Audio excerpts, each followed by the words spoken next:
Channel पर हार्दिक स्वागत है। तो दोस्तों आप देख सकते हैं भौतिक विज्ञान यानी फिजिक्स का पेपर 2024 का जो अभी संपन्न होता जा रहा है। यानी ये हुआ है दोस्तों 4 मार्च 2024 को संपन्न हुआ है, अभी संपन्न होता जा रहा है, जो दूसरी पाली में हुआ था। तो दोस्तों देख सकते हैं ये कितने नंबर का पेपर हुआ है, यानी 70 नंबर का हुआ है। जो 30 नंबर है दोस्तों वो आपके प्रैक्टिकल के तहत ही जो स्कूल से जाते हैं, कॉलेज से जाते हैं। तो दोस्तों आप देख सकते हैं इसमें समय मिला है 3 घंटे 15 मिनट। यानी दोस्तों कोई भी पेपर हो रहा है जो 12th का है, जो यूपी बोर्ड से संबंधित है, सभी के लिए टाइम फिक्स है 3 घंटे 15 मिनट, जो 2 बजे से होता है 5:15 बजे तक। तो दोस्तों जल्दी से देख लेते हैं, इसमें सभी प्रश्न अनिवार्य आप देख सकते हैं। तो दोस्तों जल्दी से हम क्वेश्चन पर जाते हैं। ये तो आप इंस्ट्रक्शन आपने पढ़ लिए ही होंगे। तो दोस्तों खंड आ यानी सेक्शन ए के तहत आप देख सकते हैं इसमें बहुविकल्पीय प्रश्न पूछे गए हैं। तो दोस्तों बहुविकल्पीय प्रश्न में पहला क्वेश्चन क्या है, तो पहले क्वेश्चन में दोस्तों 5 पार्ट हैं, नहीं 6 पार्ट हैं, तो जल्दी से देख लेते हैं। तो लेंस मेकर सूत्र 1/f = n-1 कोष्टक में 1/r1 - 1/r2 में कौन सी फोकस दूरी प्रयुक्त होती है। तो दोस्तों वो आपको बताना है ऑप्शन के जरिए, सदैव प्रथम, सदैव द्वितीय, प्रथम या द्वितीय कोई भी, इनमें से कोई नहीं। तो दोस्तों इसका सही आंसर हो जाएगा प्रथम या द्वितीय कोई भी, यानी कि ऑप्शन नंबर तीसरा आपका राइट आंसर हो जाएगा। नेक्स्ट क्वेश्चन है एन टाइप अर्धचालक की प्रकृति कैसी होती है। जो दोस्तों एन टाइप अर्धचालक होता है उसकी प्रकृति कैसी होती है, यानी उसका नेचर कैसा होता है। ऋणात्मक होता है यानी निगेटिव होता है, धनात्मक आवेश यानी पॉजिटिव होता है, या उदासीन होता है यानी न्यूट्रल, या इनमें से कोई नहीं। तो दोस्तों इसका सही आंसर हो जाएगा, यानी नेगेटिव चार्ज होता है, ऋणात्मक आवेश से तो हो जाता है, तो पहला ऑप्शन इसका बिल्कुल सही हो जाएगा। तो नेक्स्ट क्वेश्चन है यानी जो तीसरा क्वेश्चन है, नाभिकीय विक्रिया 7n15 + 0n1 = 6c14 + p में p क्या है। यानी दोस्तों इसमें p की पूछी गई है कि p क्या है। प्रोटॉन है, ड्यूट्रॉन है, अल्फा कण है या इलेक्ट्रॉन है। सही आंसर हो जाएगा प्रोटॉन, यानी पहला ऑप्शन बिल्कुल सही हो जाएगा। जो दोस्तों पी है वो क्या है, वो एक प्रोटॉन है। अब नेक्स्ट देख लेते हैं घ नंबर, जल्दी से देख लेते हैं। इसमें पूछा गया है 5 समान प्रतिरोधकों का श्रेणी क्रम तथा समांतर क्रम में कुल तुल्य प्रतिरोध क्रमशः R1 तथा R2 है। यदि R1 = nR2 तो n का संभाव्य मान क्या होगा। तो दोस्तों इनमें n का मान पूछा है, n का संभाव्य मान पूछा है। तो दोस्तों इसका सही आंसर हो जाएगा 1/25, यानी कि ऑप्शन नंबर ए बिल्कुल राइट आंसर हो जाएगा। तो नेक्स्ट क्वेश्चन है क्वेश्चन नंबर अंगा, निम्नलिखित में वैद्युत फ्लक्स का मात्रक। तो दोस्तों वैद्युत फ्लक्स का मात्रक इसमें पूछा है, वो जो वोल्ट मीटर होता है आप सभी जानते होंगे। तो ऑप्शन नंबर दूसरा बिल्कुल राइट आंसर हो जाएगा। तो नेक्स्ट क्वेश्चन है जो दोस्तों लास्ट बहुविकल्पी प्रश्न है पहले क्वेश्चन का है, यदि अमीटर तथा मिली अमीटर का प्रतिरोध क्रमशः x1 तथा x2 हो तो फिर क्या कंडीशन बनती है। यदि अमीटर तथा मिली अमीटर का प्रतिरोध क्रमशः x1 तथा x2 हो तो x1 हमेशा छोटा होता है x2 से छोटा होता है, यानी x1 < x2, यानी x2 x1 से बड़ा होता है। इस कंडीशन में जो अमीटर है वह छोटा होता है मिली अमीटर से। ठीक है, तो ऑप्शन नंबर तीसरा बिल्कुल राइट आंसर हो जाएगा। अब दोस्तों नेक्स्ट देख लेते हैं, दूसरे क्वेश्चन पर आते हैं जो सेक्शन बाद से रिलेटेड है। तो दोस्तों इसमें दोस्तों आपको देखने को मिलते हैं अति लघु उत्तरीय। ठीक है, तो पहला क्वेश्चन है दोस्तों जो प्रत्येक का क्वेश्चन यानी कितने मार्क का है, एक मार्क का है, 1 नंबर का है। तो विद्युत शक्ति के एसआई तथा एमकेएस मात्रक के बीच संबंध लिखिए। तो दोस्तों विद्युत शक्ति का एसआई मात्रक क्या होता है। एसआई मात्रक दोस्तों वाट होता है, जिसे डब्ल्यू से प्रदर्शित करते हैं। क्या होता है दोस्तों, वाट होता है। और जो एमकेएस मात्रक होता है वो जूल होता है। क्या होता है, जूल होता है, जिसे जे से व्यक्त करते हैं। तो ठीक है दोस्तों, एसआई मात्रक इसका वाट हो जाता है, एमकेएस मात्रक इसका जूल होता है, या जूल प्रति सेकंड भी होता है। अब नेक्स्ट है दोस्तों खा, उसमें पूछा गया है आपसे धारावाही चालक के चारों ओर किस प्रकार का क्षेत्र उत्पन्न होता है। तो दोस्तों किस प्रकार का क्षेत्र उत्पन्न होता है, जो धारावाही चालक होती है, क्या है, धारावाही चालक के चारों ओर किस प्रकार का क्षेत्र उत्पन्न होता है और क्यों होता है। तो दोस्तों उत्पन्न होता है, केवल चुंबकीय क्षेत्र उत्पन्न होता है। कैसा क्षेत्र उत्पन्न होता है, केवल चुंबकीय क्षेत्र उत्पन्न होता है। अब नेक्स्ट है दोस्तों गा, यदि एप्सिलॉन 0 तथा म्यू 0 क्रमशः निर्वात की विद्युतशीलता तथा चुंबकशीलता को प्रदर्शित करें तो 1/रूट में एप्सिलॉन नॉट और म्यू नॉट किस भौतिक राशि को प्रदर्शित करेगी, किस भौतिक राशि को प्रदर्शित करेगी। तो दोस्तों इसका आंसर हो जाएगा C = 1/रूट में म्यू नॉट और एप्सिलॉन नॉट, यही इसका राइट आंसर होगा।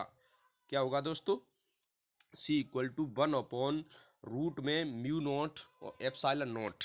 ठीक है, तो दोस्तों नेक्स्ट देख लेते हैं, प्रकाश किरण तथा तरंगाग्र में क्या संबंध होता है। तो दोस्तों प्रकाश किरण तथा तरंगाग्र में क्या संबंध होता है, तो दोस्तों आपको बता दें, जो किरण होती है वो सदैव तरंगाग्र के अभिलंबवत दिशा में होती है। यानी जो किरण होती है वो सदैव तरंगाग्र के अभिलंबवत दिशा में होती है। और जो तरंगाग्र होता है, यानी तरंगाग्र का क्या काम होता है, समान कला के दोलन करने वाले कणों की निधि तरंगाग्र कहलाती है। जो समान कला में दोलन करने वाले कणों की निधि होती है वह तरंगाग्र कहलाती है। तो दोस्तों ये इसमें संबंध होता है। और देख लेते हैं, तो ठोसों में ऊर्जा बैंड को परिभाषित कीजिए। तो दोस्तों इसमें पूछा गया है, ठोसों में ऊर्जा बैंड को परिभाषित कीजिए। यानी जो ठोस होती है उसमें ऊर्जा बैंड की परिभाषा क्या होती है, तो वो होती है दोस्तों, इसमें असंख्य परमाणु एक दूसरे के निकट होने से, यानी इसमें असंख्य परमाणु होते हैं और एक दूसरे के निकट होते हैं, क्योंकि ज़्यादा होंगे तो निकट होना तो लाजनीय है, आप जानते ही हैं। तो असंख्य परमाणु एक दूसरे के निकट होने से उनमें अंतःक्रिया के कारण उनका जो एनर्जी लेवल है वह विभाजित हो जाता है। जो एनर्जी लेवल होता है दोस्तों, यानी शक्ति होती है उनकी छीड़ हो जाती है, विभाजित हो जाती है। तो यही इसकी दोस्तों परिभाषा होती है। यानी ठोसों में ऊर्जा को परिभाषित करें तो दोस्तों यही इसकी परिभाषा होती है।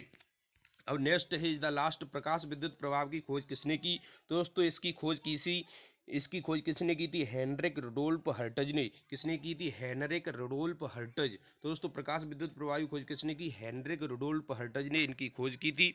और दोस्तों देख लेते हैं सेक्शन सी, यानी सेक्शन सी में दोस्तों आप देख सकते हैं क्वेश्चन नंबर 4 का इसमें आपसे पूछा गया था, निम्नलिखित किन किन कारकों पर तथा किस प्रकार निर्भर करता है। तो दोस्तों इसमें आपको पूछा गया है सेल का आंतरिक प्रतिरोध, चालक का प्रतिरोध क्या होता है, दोस्तों ये आपसे पूछा गया था।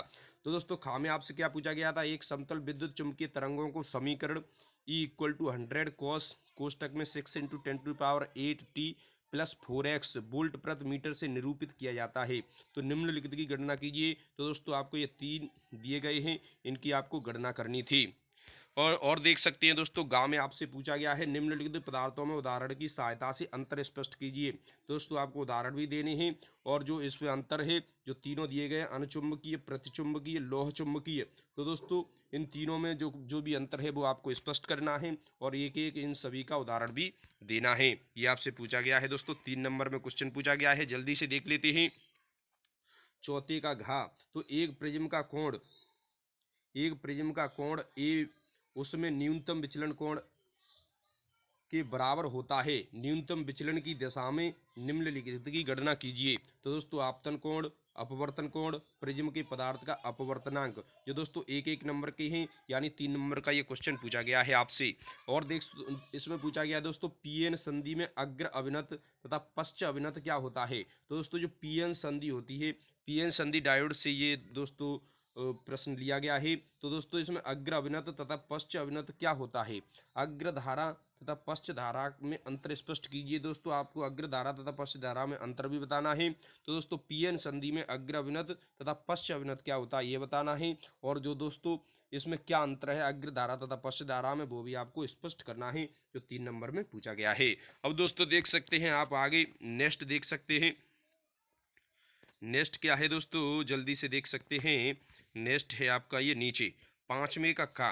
तो दोस्तों 5वां क्वेश्चन पूछा गया, ये भी 3 नंबर के क्वेश्चन हैं। तो दोस्तों इसमें आपको पूछा गया एक प्रोटॉन, एक ड्यूट्रॉन तथा एक अल्फा कण समान वेग से 10⁵ टेस्ला के एक समान चुंबकीय क्षेत्र में लंबवत प्रवेश करते हैं, उनके परिक्रमण कालों का अनुपात ज्ञात कीजिए। तो दोस्तों उनका अनुपात ज्ञात करना है, जो परिक्रमण काल है उनका अनुपात ज्ञात करना है। अब 5 के खा में दोस्तों देख सकते हैं ये डायग्राम दिया गया है। तो दोस्तों ये डेरिवेशन है। तो दोस्तों इसमें आपको परिपथ में धारा, प्रतिरोध पर विभव और प्रेरकत्व तथा संधारित्र के विभवों के बीच कलांतर आपको स्पष्ट करना है।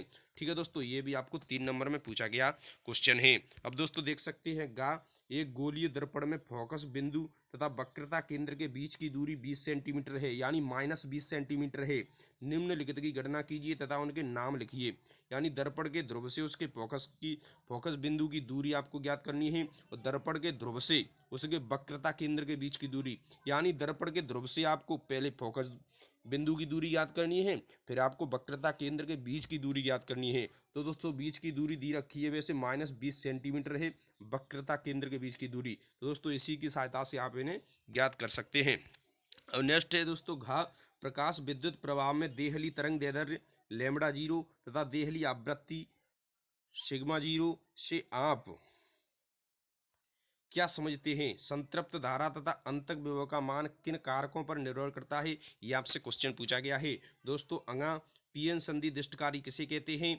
तो दोस्तों इसमें दो टॉपिक हैं, यानी अर्ध तरंग दिष्टकारी क्या होती है और पूर्ण तरंग दिष्टकारी के परिपथ आरेख खींचिए। तो दोस्तों आपको आरेख खींचकर आपको ये स्पष्ट करना है, जो 3 नंबर में ये क्वेश्चन पूछा गया है। अब दोस्तों देख लेते हैं जल्दी से क्वेश्चन नंबर 6 आपकी स्क्रीन पर, यानी खंड यानी सेक्शन ई। तो एक सीधारिता, तो दोस्तों ये 5 नंबर में लॉन्ग क्वेश्चन है।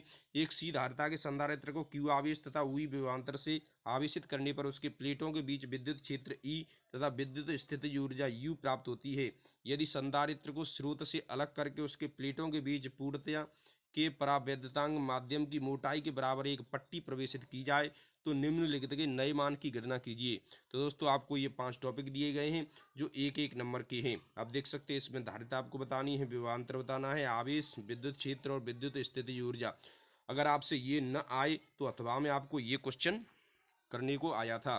सेल तथा बैटरी में क्या मुख्य अंतर होता है? किन दशाओं में सेलों का निम्नलिखित संयोजन उपयोगी होता है और क्यों?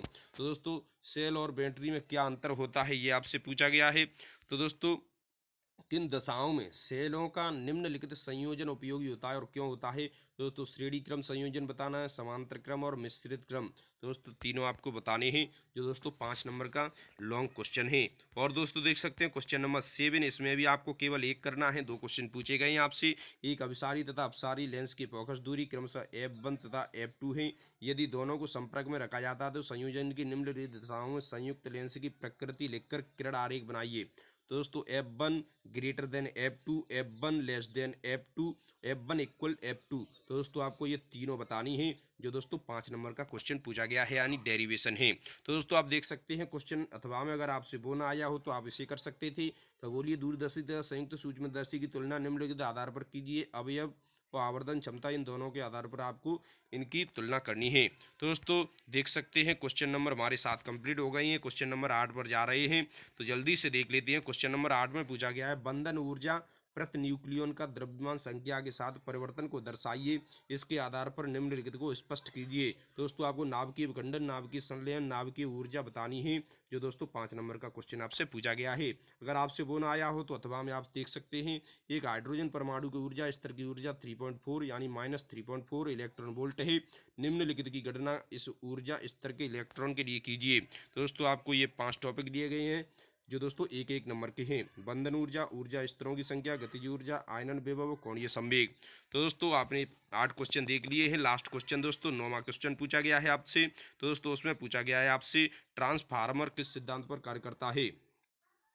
दोस्तों आप देख सकते हैं 9वां क्वेश्चन नीचे ही देख जाएगा। इसमें 9वां क्वेश्चन है दोस्तों, किसी कुंडली से संबद्ध चुंबकीय फ्लक्स किन कारकों पर निर्भर करता है? ये दोस्तों चुंबकीय फ्लक्स होता है वो किन कारकों पर निर्भर करता है? प्रेरित विद्युत वाहक बल को निम्नलिखित आधार पर स्पष्ट कीजिए।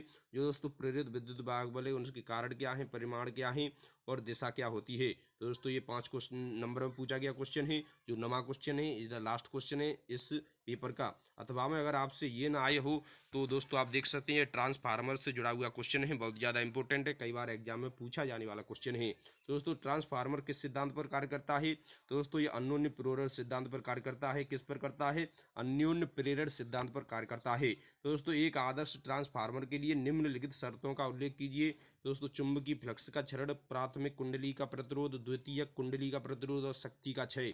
तो दोस्तों ये हमने पूरा क्वेश्चन पेपर देख लिया है दोस्तों आज का, यानी फिजिक्स का क्वेश्चन पेपर, जो दोस्तों बहुत ही अच्छा क्वेश्चन पेपर देखने को मिला है। दोस्तों अगर आपको हमारी वीडियो अच्छी लगी हो, वीडियो को लाइक करें, चैनल को सब्सक्राइब करें। थैंक यू दोस्तों।